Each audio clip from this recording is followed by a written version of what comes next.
شكرتم لأزيدنكم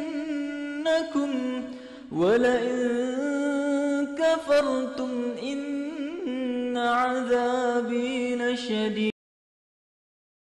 Jadi Masya Allah ya, kita kalau bicara tentang adaptasi new normal, kalau bagi saya sih ya itu kan istilah saja, tapi sebenarnya ya kehidupan normalnya seorang mukmin itu adalah ketika dia kembali ke kehidupan yang sudah dijelaskan oleh Al-Quran dan dicontohkan oleh baginda Nabi SAW. Contoh kayak sekarang. Normal, kalau sekarang orang nyebutnya normal, padahal new normal, padahal nggak normalnya kayak begitu. Buktinya apa? Baik. Iya, sesama orang yang tidak semahram ya, misalkan laki sama perempuan yang nggak semahram, kan nggak boleh salaman, ya nggak boleh salaman. Ya, itu kan sudah sebuah hal yang normalnya kayak begitu dalam Islam. Sekarang disebut itu new normal gitu kan. Orang nggak salaman itu kan dulu biasa salaman gitu lah. Atau mungkin menjaga bukan jarak kalau jarak sih enggak ya. Kalau saya mengatakan ya banyak hal-hal yang dulunya itu yang sebenarnya begitulah normalnya Islam itu sekarang dianggap new normal. Mungkin disitulah skenario-nya Allah ya untuk membuat kita atau mengajak kita kembali kepada agamanya ini ya. Jadi kalau kita bicara misalkan Rasulullah SAW ya, kita bicara tidurnya Nabi, kita pelajari tidurnya Nabi dulu. Kayak sekarang zaman saya males sih nyebutnya kebiasaan baru, saya sebutnya ya keadaan saat ini aja lah gitu kan. Karena nanti bisa jadi ada kebiasaan berikutnya, ya sudah kita sebutnya kebiasaan yang sesuai dengan Al-Quran dan Sunnah saja. Ya, itu jauh lebih baik untuk kita untuk memahami, meneladani sesuai dengan kita sebagai seorang mukmin. Ya, kita bicara tidurnya Nabi saja. Tidurnya Nabi itu sebuah tidur yang luar biasa. Ya. Kenapa? Nabi mencontohkan kepada kita tidur yang sempurna. Ya, beliau tidak tidur di 3 waktu, ba'da asar, ba'da subuh, dan ba'da maghrib. Itu beliau nggak tidur di waktu itu, 3 itu.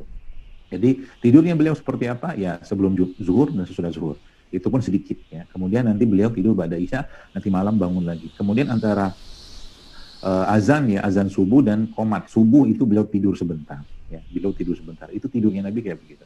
Nah, kita ikutin, kalau sekarang kita bicara tentang kenapa tidur menjadi sesuatu hal yang penting, katakanlah kalau kita bicara tidur kayak zaman sekarang dalam kondisi kita saat ini wabah ini ya, gitu, seperti itu.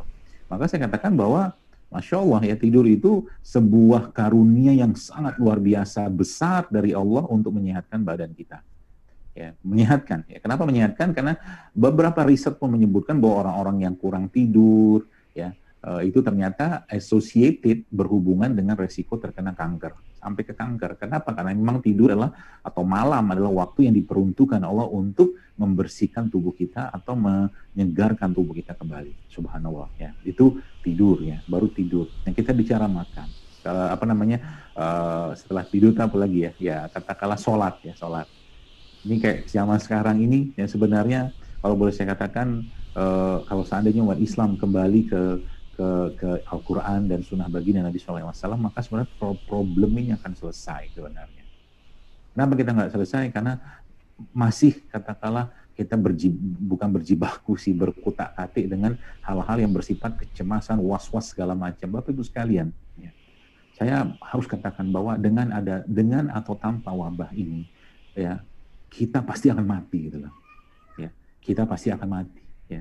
Dengan adanya virus ini atau tidak, kita pasti mati. Ya perkaranya kalau memang ajalnya tiba, ya pasti mati. Orang itu bukan karena penyakit, bukan karena ini, bukan karena itu, tapi karena memang ajalnya sudah tiba.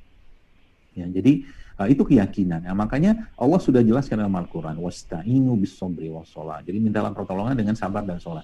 Dan sholat itu kalau saya boleh bicara tentang sisi kesehatan sholat, ya itu Masya Allah ya, luar biasa. Teman-teman kalau Anda pernah melakukan sholat ya, atau kita melakukan sholat dengan benar dan baik sebagaimana Nabi SAW contohkan kepada kita, itu Allahu Akbar ya.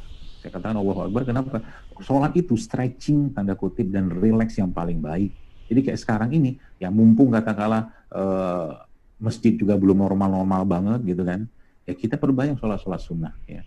Minta pertolongan Allah dengan sholat tadi, karena dalam sholat itu ada kemenangan, dalam sholat itu ada ketenangan, dalam sholat itu ada kekuatan, dalam sholat itu ada imunitas yang ada pada diri seorang mukmin. Ya, karena memang kenapa bisa seperti itu? Coba lihat bacaan sholat itu apa? Pengagungan Allah, pengesaan Allah, ya. Kemudian pengakuan kita sebagai hamba, ya. Kemudian apa segala macam doa-doa yang ada pada sholat itu, yang kalau kita lihat hikmahnya luar biasa di sholat tadi, misalkan dari apa namanya, dari apa ya, dari apa, dari gerakan-gerakannya dan bacaannya, subhanallah ya, itu subhanallah. Kemudian kita lihat lagi Bu sekalian ya, pedoman-pedoman yang lain kayak mungkin yang apa, berpuasa salah satu cara kita. Jadi kayak zaman sekarang ini, misalkan ya ada orang, ya na'udzubillah min zalik ya, takdir Allah mati karena COVID dan ternyata dia mati dalam keadaan berpuasa, insya Allah matinya baik. Bahkan beberapa ulama pun menyebutkan, dan beberapa hadis menyebutkan bahwa mati dalam keadaan wabah itu mati yang syahid, sebagaimana Abu Ubaidah al-Jarrah radhiyallahu anhu ya juga mati dalam keadaan wabah saat itu di Palestina ya. Jadi seperti itu. Jadi kalau kita bicara tentang kebiasaan baru ini, maka bahasa saya fafiru ilallah, kembalilah kepada Allah, kembalilah kepada Al-Qur'an, fattabi'uni yubikumullah yaghfir lakum dzunubakum, ikutin aku kata Rasulullah. Artinya apa? Kebiasaan atau mungkin kondisi kayak sekarang ini ya, kalau boleh saya katakan ya, mari kita jadikan momen untuk kembali pada Al-Quran, mari kita jadikan momen untuk kembali kepada sunnah baginda Nabi SAW, dan itulah imunitas yang paling baik, dan mudah-mudahan dengan itulah Allah memberikan keberkahannya, rahmatnya, ampunannya, kemudahannya untuk ini semua selesai. Jangan sampai ini sudah ujian didapatkan, tapi ujian, habis selesai ujian nggak ada juga perubahan, habis ujian nggak ada juga perbaikan, habis ujian nggak naik juga iman. Ya, terus apa hikmah ujian gitu kan? Maka kondisi kayak sekarang ini ya, yang makannya berlebihan dikurangin, karena makan tuh bagian dari lemahnya iman. Yang katakanlah tidurnya berlebihan ya, atau mungkin yang hal-hal yang nggak bermanfaat berlebihan dikerjakan, itu ya kurangilah. Ya, karena mukmin itu hidup katakanlah dengan secukupnya, kalau bahasa kita mah zuhud lah ya.